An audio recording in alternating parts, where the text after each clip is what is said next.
আসসালামু আলাইকুম। Hello everyone, কেমন আছেন সবাই? আমি আলহামদুলিল্লাহ ভালো আছি। তো এই যে সন্ধ্যায় কালকের ভিডিও, সন্ধ্যায় বাবুর বাজার নিয়ে আসছিল, তো ডিম নিয়ে আসছে। ডিমের বক্সে আমি রেখে দিলাম। আমার বাসায় ডিমটা একটু বেশি লাগে, কারণ বাবু আল্লাহর রহমতে পছন্দ করে অনেক।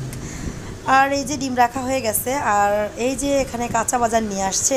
তো মরিচগুলোকে একটু ঢেলে নিচ্ছি, কারণ মরিচগুলা ভালোভাবে একটু বেছে রাখবো। তো মরিচের সামনের যেই অংশটা আছে ওইটা ফেলে দিলে মরিচটা অনেকদিন ভালো থাকে। আর এই যে ঢেঁড়স নিয়ে আসছে, আর লাউ নিয়ে আসছে। লাউটা বড় ছিল, এই জন্য কেটে নিয়ে আসছে, যাতে করে ক্যারি করতে সুবিধা হয়। তো এই যে বাজার টাজার সব গুছাচ্ছি, আর এই যে মরিচগুলো সুন্দরভাবে বেছে নিচ্ছি। এভাবে যদি মরিচ বেছে তারপর টিস্যুতে করে বক্সে করে, এয়ারটাইট বক্সে করে রাখা হয় নর্মাল ফ্রিজে, অনেক দিন ভালো থাকে। মাঝে মাঝে শুধু বের করে যেগুলো একটু পচে গেছে ওগুলো ফেলে দিলেই হয়ে যায়। তো এই যে, আর এই যে আমার মা হাঁসটা পাঠাইছিল, এই হাঁসটা রান্না করছিলাম। এটা 2 দিন আগের ভিডিও।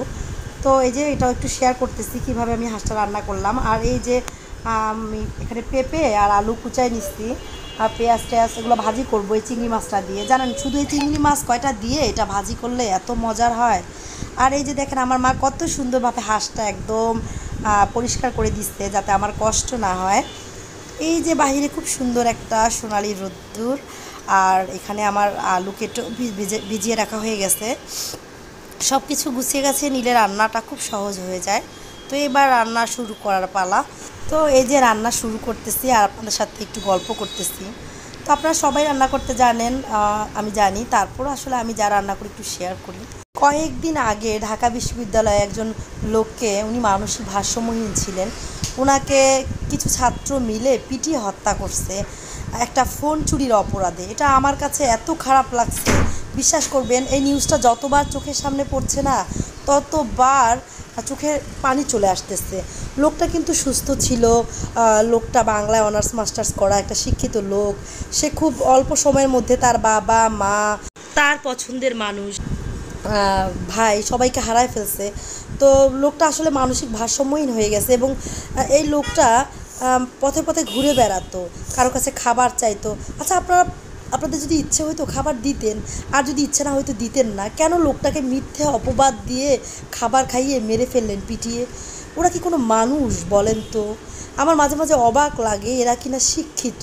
এরা কিসের শিক্ষিত? যাদের ভিতরে কোনো মনুষ্যত্ব নেই, যারা সুশিক্ষায় শিক্ষিত না, এদেরকে শিক্ষিত বলা চলে না। সেটা বুয়েটের স্টুডেন্টই হোক, ভার্সিটির স্টুডেন্টই হোক, বা যে কোনো প্রতিষ্ঠানের স্টুডেন্টই হোক। একটা কথা কি জানেন, যে পরিবার কিন্তু আসল শিক্ষা প্রতিষ্ঠান। কারণ এই ছোট্টবেলা থেকে একটা বাচ্চা কিন্তু পরিবার থেকেই সব কিছু শিক্ষা নেয়। তাই পরিবারে যখন একটা বাচ্চা ছোট থেকে বেড়ে ওঠে, তখন তাকে ভালো কিছু শেখান, তাকে মানবিক মূল্যবোধ শেখান, তাকে সামাজিকীকরণ শেখান, তাকে শেখান অসহায় মানুষের পাশে কিভাবে দাঁড়াতে হয়।